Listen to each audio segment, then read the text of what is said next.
一隻股票由100蚊跌到50蚊，你會狠心斬纜，定係買多一手去溝佢？如果答案係買多一手，恭喜你，你已經跌入咗世上最危險、最致命嘅陷阱。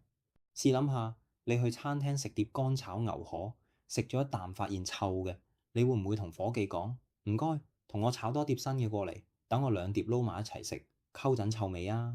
但臭就係臭，溝多碟咪變成食緊一大堆臭嘅牛河。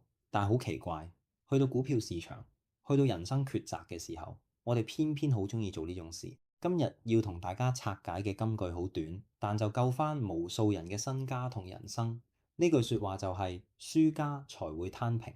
呢句説話嘅出處就犀利啦，佢出自華爾街其中一位最傳奇嘅對沖基金大佬保羅都鐸瓊斯。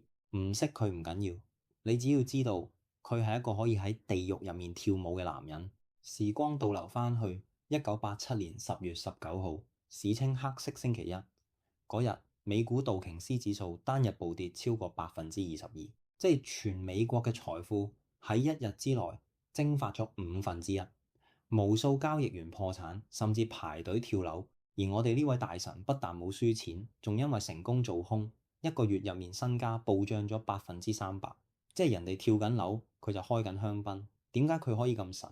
後來有記者去訪問佢，入到佢間辦公室，發現佢座位正前方嘅牆上面貼住一張好簡陋嘅白紙，上面用雙頭筆大大隻字寫住一句話，就係我地句金句。保羅講過呢張紙係用嚟每日警告自己，當一筆交易蝕緊錢嘅時候，即係證明你一開始嘅判斷係錯嘅，錯咗就要認就要走，千祈唔好放更多錢落去。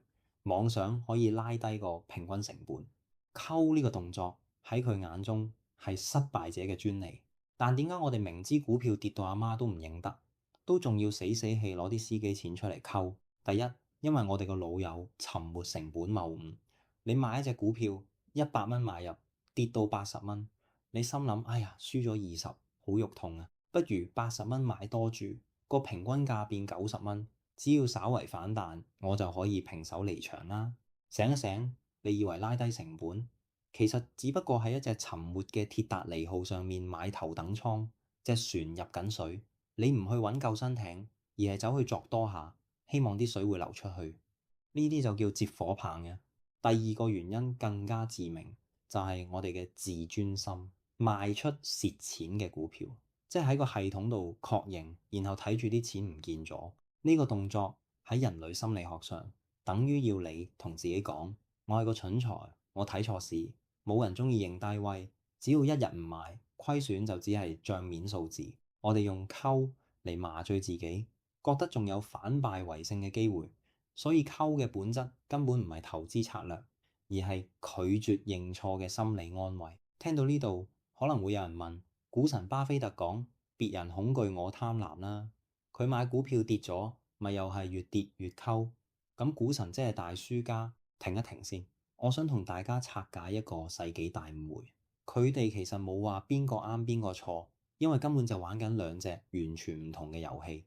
一個交易員睇嘅係價格同趨勢，好似滑浪咁，個浪跌緊落嚟，梗係跳板走人啦。一個投資者買嘅係一間公司，企喺巴菲特個角度，如果睇中一棟好靚嘅樓，原本賣1000萬，突然間劈價賣500萬，而間屋嘅質素、地段係完全冇變嘅，梗係狗衝去買啦，因為件貨抵買咗，呢個叫價值投資啊。所以溝本身冇分對錯，最錯嘅係用錯身份。好多人買嗰陣明明諗住短炒，點知跌咗唔捨得放，就開始催眠自己學巴菲特做價值投資。但巴菲特買跌嗰隻叫蘋果，我哋買嗰隻可能係爛蘋果，用交易員嘅心態入市，但輸錢嗰陣就以投資者嘅藉口安慰自己。呢啲就係傳說中嘅炒股炒到變長期股東。其實金句又點止適用於股票，人生處處都係呢種越錯越溝嘅陷阱。做生意頭半年已經狂蝕，生意模式根本唔得，但心有不甘，裝修都用咗幾十萬啦，頂硬上借多筆錢，結果由輸幾十萬變到周身債。所以當你發現自己行錯路、買錯股、愛錯人嘅時候，請你勇敢咁承認係我錯咗。